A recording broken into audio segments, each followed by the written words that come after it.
Hello friends, welcome to knowledge world. આજે આપણે જોવાના છે તારીખ 13 અને 14 માર્ચ 2025ના ડેલી કરંટ અફેર્સ, જેમાં આજના દિવસના ખૂબ જ અગત્યના પ્રશ્નો અને સાથે સાથે તેને રિલેટેડ ટોપિક વિશે પર ચર્ચા કરીશું. તો શરૂઆત કરીએ આપણે આજના વિડીયોની. પ્રથમ પ્રશ્ન છે, તાજેતરમાં કોણ ત્રીજા ક્રમનું સૌથી મૂલ્યવાન બ્રાન્ડ બન્યું છે? તો ઓપ્શન તમારી સામે આપેલા છે. તો હાલમાં જ જે અમૂલ છે તે ત્રીજા ક્રમનું સૌથી મૂલ્યવાન બ્રાન્ડ બન્યું છે, માટે ઓપ્શન નંબર સી છે તે આપણો જવાબ આવશે. હવે ત્રીજા ક્રમનું છે તો પહેલો અને બીજો કોણ છે? તો પહેલા ક્રમે છે એમેઝોન, બીજા ક્રમે ફ્લિપકાર્ટ છે, ત્રીજા ક્રમે અમૂલ છે અને ચોથા ક્રમે તનિષ્ક છે.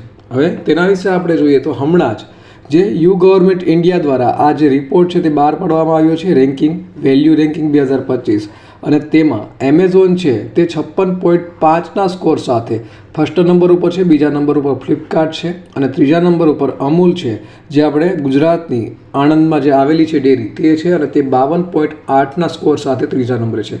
ચોથા નંબર ઉપર તનિષ્ક અને પાંચમા નંબર ઉપર છે મેક માય ટ્રીટ.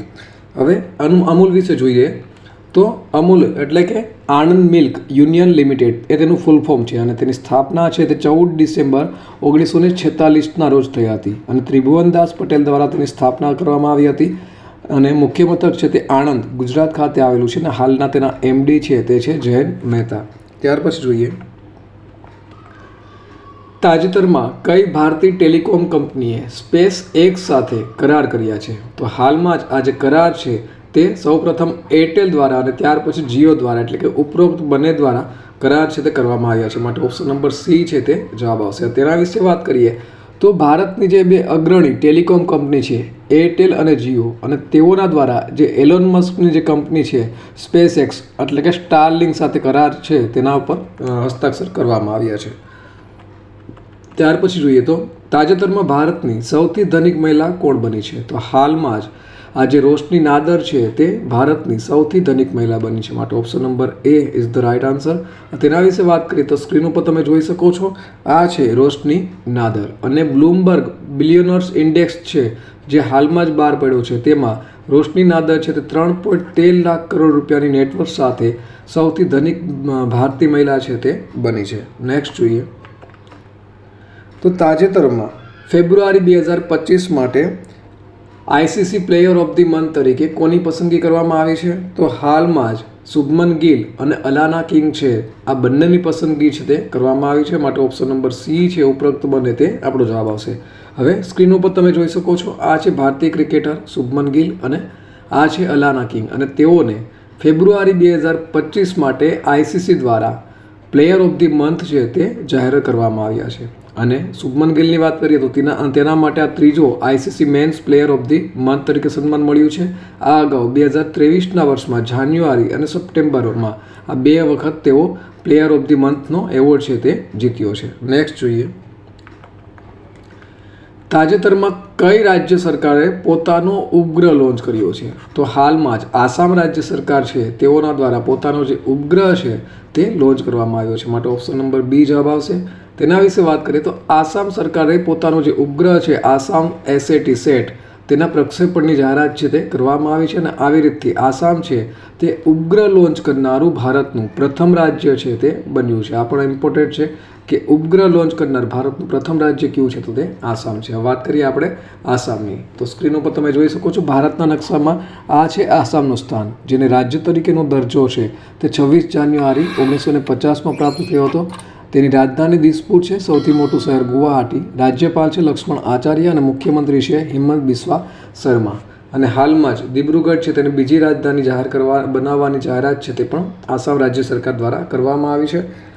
નેક્સ્ટ જોઈએ તાજેતરમાં આઈફા એવોર્ડ્સ 2025 ક્યાં આયોજિત કરવામાં આવ્યો હતો? તો હાલમાં જ આ જે એવોર્ડ છે તે જયપુર ખાતે આયોજિત કરવામાં આવ્યો હતો, માટે ઓપ્શન નંબર એ જવાબ આવશે. તેના વિશે જોઈએ તો આઈફા એવોર્ડ છે, આઈફાનું પહેલાં તો ફૂલ ફોર્મ શું છે? તો કે ઇન્ટરનેશનલ ઇન્ડિયન ફિલ્મ ફેસ્ટિવલ, અને તેનું આયોજન છે તે રાજસ્થાનના જયપુરમાં કરવામાં આવ્યું હતું, અને આ એવોર્ડ છે તેની શરૂઆત વર્ષ 2000માં થઈ હતી, અને જયપુર છે તે આપણે બધા જાણીએ છીએ કે રાજસ્થાનનું પિંક સિટી એટલે કે ગુલાબી નગરી તરીકે પણ આપણે જયપુર છે તેને ઓળખીએ છીએ. નેક્સ્ટ જોઈએ તાજેતરમાં 2025ના વર્લ્ડ જુનિયર ચેસ ચેમ્પિયન કોણ બન્યું છે? તો હાલમાં જ પ્રણવ વેંકટેશ છે તેઓ 2025ના વર્લ્ડ જુનિયર ચેસ ચેમ્પિયન છે તેઓ બન્યા છે, માટે option number B is the right answer.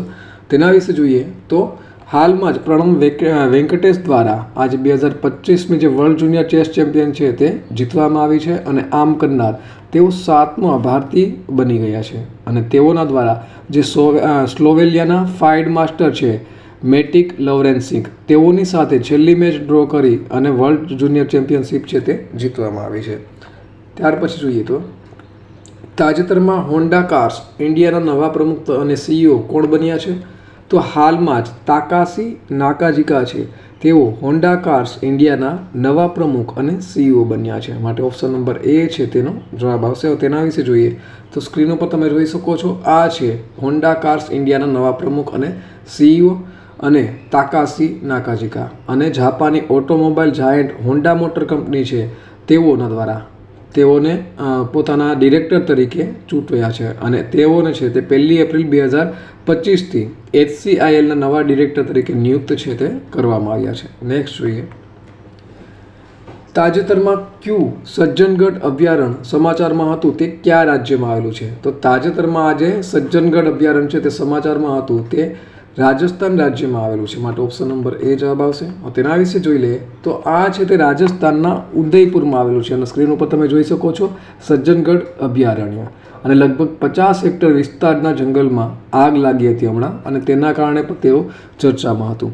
અને તે અરવલ્લી પર્વતમાળામાં આવેલું છે, જે આશરે 5.19 ચોરસ કિલોમીટરના વિસ્તારમાં ફેલાયેલું છે. ત્યાર પછી જોઈએ વાત કરીએ રાજસ્થાનની, તો ભારતના નકશામાં રાજસ્થાનનું સ્થાન તમે જોઈ શકો છો. ઉત્તર ભારતમાં આવેલું રાજ્ય છે, ક્ષેત્રફળની દ્રષ્ટિએ સૌથી મોટું રાજ્ય છે. રાજ્ય તરીકેનો દરજ્જો 30 માર્ચ 1949માં મળ્યો હતો. રાજધાની જયપુર, પિંક સિટી ગુલાબી નગરી, સૌથી મોટું શહેર પણ જયપુર. રાજ્યપાલ હરિભાવ કિશનરાવ બાગડે અને મુખ્યમંત્રી છે ભજનલાલ શર્મા. નેક્સ્ટ જોઈએ, તાજેતરમાં કોણે AI સંચાલિત મીડિયા કંપની પ્રિઝમિક્સ શરૂ કરી છે? તો હાલમાં જ આ જે પ્રિઝમિક્સ છે તે અજય દેવગન દ્વારા શરૂ કરવામાં આવી છે, માટે ઓપ્શન નંબર ડી છે તે આપણો જવાબ આવશે. તેના વિશે વાત કરીએ તો સ્ક્રીન ઉપર તમે જોઈ શકો છો, આ છે અજય દેવગન, અને તેઓના દ્વારા જે AI સંચાલિત મીડિયા કંપની છે પ્રિઝમિક્સ તેની જાહેરાત કરવામાં આવી છે. અને આ કંપનીનો જે સહસ્થાપક છે તે તેના મુખ્ય કાર્યકારી અધિકારી છે તે હશે, અને તે છે વત્સલ શેઠ, જેમ તમે સ્ક્રીન ઉપર જોઈ શકો છો. નેક્સ્ટ જોઈએ, તાજેતરમાં મહિલાઓ માટે સેતારા અભિયાન કયા રાજ્યમાં શરૂ કર્યું છે? તો હાલમાં જ આજે સેતારા અભિયાન છે તે તમિલનાડુ રાજ્યમાં શરૂ કરવામાં આવ્યું છે, માટે ઓપ્શન નંબર બી છે તે આપણો જવાબ આવશે. અને કોના દ્વારા શરૂ કરવામાં આવ્યું છે? તો તે પણ અગત્યનું છે, તો કે સ્ટાર હેલ્થ ઇન્સ્યોરન્સ દ્વારા આંતરરાષ્ટ્રીય મહિલા દિવસ છે તે નિમિત્તે તમિલનાડુમાં સેતારા ઝુંબેશ છે તે શરૂ કરવામાં આવી હતી. હવે તમિલનાડુ, તો ભારતના નકશામાં તમિલનાડુનું સ્થાન તમે જોઈ શકો છો. તેને રાજ્ય તરીકેનો દરજ્જો છે તે 26 જાન્યુઆરી 1950માં. રાજધાની ચેન્નઈ, સૌથી મોટું શહેર પણ ચેન્નઈ. રાજ્યપાલ રવિન્દ્ર નારાયણ રવિ અને મુખ્યમંત્રી છે MK સ્ટાલિન. ત્યાર પછી જોઈએ, તાજેતરમાં world audio visual entertainment summit ક્યાં યોજાશે? તો હાલમાં જ આ સમિટ છે તે મુંબઈ ખાતે યોજાશે, માટે ઓપ્શન નંબર બી તે જવાબ આવશે. તેના વિશે વાત કરીએ તો world audio visual entertainment summit એટલે કે વેવ્સ, આનું ઉદ્ઘાટન છે તે 1 મેથી લઈ અને 4 મે 2025 દરમિયાન મુંબઈના જીઓ વર્લ્ડ કન્વેન્શન સેન્ટર છે ત્યાં કરવામાં આવશે. ત્યાર પછી જોઈએ તો તાજેતરમાં અટલ બિહારી વાજપેયી સંસ્થાનું ઉદ્ઘાટન ક્યાં થયું છે? તો હાલમાં જ આ જે સંસ્થા છે તેનું ઉદ્ઘાટન મોરેશિયસ ખાતે કરવામાં આવ્યું છે, માટે ઓપ્શન નંબર સી છે તે જવાબ આવશે. તેના વિશે જોઈએ તો હાલમાં જ આપણા વડાપ્રધાન છે નરેન્દ્રભાઈ મોદી, જેમ તમે સ્ક્રીન ઉપર જોઈ શકો છો, તેઓ મોરેશિયસના પ્રવાસ ઉપર છે, અને તેઓના દ્વારા અને મોરેશિયસના જે પ્રધાનમંત્રી છે નવીન ચંદ્ર રામગુલામ, તેઓના દ્વારા મોરેશિયસના જે રેડુઇટમાં Atal Bihari Vajpayee Institute of Public Service and ઇનોવેશનનું ઉદ્ઘાટન છે તે કરવામાં આવ્યું છે, અને તમે સ્ક્રીન ઉપર તેને જોઈ શકો છો. ત્યાર પછી જોઈએ તો તાજેતરમાં કોને લાઈફ ટાઈમ એચિવમેન્ટ એવોર્ડથી સન્માનિત કરવામાં આવ્યા છે? તો હાલમાં જ શ્રીધર મિટ્ટા છે, ડૉક્ટર શ્રીધર મિટ્ટા, તેઓને લાઈફ ટાઈમ અચીવમેન્ટ એવોર્ડથી સન્માનિત કરવામાં આવ્યા છે, માટે ઓપ્શન નંબર એ છે તે તેનો જવાબ આવશે. હવે ડૉક્ટર શ્રીધર મિટ્ટા છે તેઓ 5 દાયકાથી વધુ સમયથી ટેકનોલોજી, નવીનતા અને ઉદ્યોગ સાહસિકતામાં યોગદાન આપવા બદલ તેઓને લાઈફ ટાઈમ અચીવમેન્ટ એવોર્ડ છે તે આપવામાં આવ્યો છે. નેક્સ્ટ જોઈએ, તો તાજેતરમાં ખેલો ઇન્ડિયા તાઇકવોન્ડો ચેમ્પિયનશિપનું આયોજન ક્યાં કરવામાં આવ્યું હતું? તો હાલમાં જ આ જે ચેમ્પિયનશિપ છે તેનું આયોજન લખનઉ ખાતે કરવામાં આવ્યું હતું. માટે ઓપ્શન નંબર એ છે તે આપણો જવાબ આવશે. તેના વિશે આપણે વાત કરીએ તો ખેલો ઇન્ડિયા મહિલા તાઇકવોન્ડો ચેમ્પિયનશિપ છે તેનું આયોજન છે તે લખનઉમાં કરવામાં આવ્યું હતું. હવે લખનઉ છે તે મધ્યપ્રદેશનું કેપિટલ છે, એટલે કે પાટનગર છે. અને મધ્યપ્રદેશની આપણે જ્યારે વાત કરવામાં આવે તો મધ્યપ્રદેશનું સૌથી મોટું શહેર છે તે ઇન્દોર છે. અને રાજ્યપાલ હાલના છે મંગુભાઈ પટેલ અને મુખ્યમંત્રી છે તે મોહન યાદવ છે. અને બીજું કે ઇન્દોર છે તે સતત 7મી વખત ભારતનું સૌથી સ્વચ્છ શહેર છે તે બન્યું છે. સૌથી વધુ ગીધ છે તે વસ્તી ગણતરીમાં મધ્યપ્રદેશમાં જોવા મળ્યા છે. અને હાલમાં જ 10મો આંતરરાષ્ટ્રીય વન મહોત્સવ છે તે પણ મધ્યપ્રદેશમાં યોજાયો હતો. નેક્સ્ટ જોઈએ, તાજેતરમાં ભારતીય બેંક્સ એસોસિએશનના મુખ્ય કાર્યકારી અધિકારી તરીકે કોણે કાર્યભાર સંભાળ્યો છે? તો હાલમાં જ જે અતુલ કુમાર છે તેઓના દ્વારા આ જે ભારતીય બેંક્સ એસોસિએશન છે તેના મુખ્ય કાર્યકારી અધિકારી તરીકે કાર્યભાર સંભાળવામાં આવ્યો છે. માટે ઓપ્શન નંબર બી છે તે જવાબ આવશે. હવે તેના વિશે જોઈએ તો અતુલ કુમાર ગોયલે ઇન્ડિયન બેંક્સ એસોસિએશન એટલે કે આઈબીએના મુખ્ય કાર્યકારી અધિકારી તરીકેનો કાર્યભાર છે તે સંભાળવામાં આવ્યો.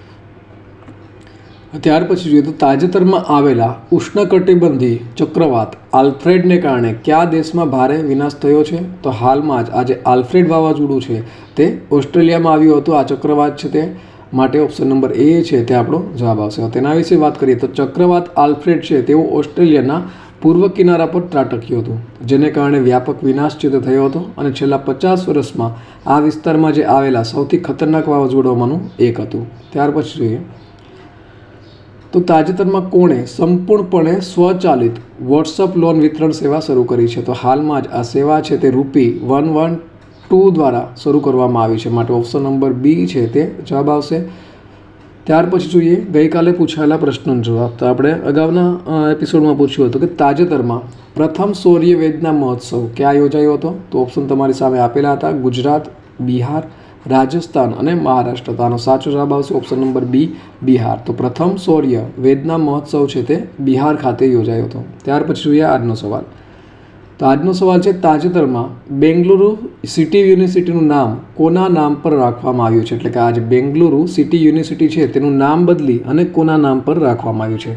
તો ઓપ્શન આપેલા છે: ડૉક્ટર અબ્દુલ કલામ, બી મનમોહન સિંહ, સી છત્રપતિ શિવાજી અને ડી મહાત્મા ગાંધી. તો આનો સાચો જવાબ તમારે કોમેન્ટ બોક્સમાં કોમેન્ટ કરી અને જણાવવાનો રહેશે. તો આ સાથે આજનો દિવસનો જે વિડીયો છે તે અહીં પૂર્ણ થાય છે.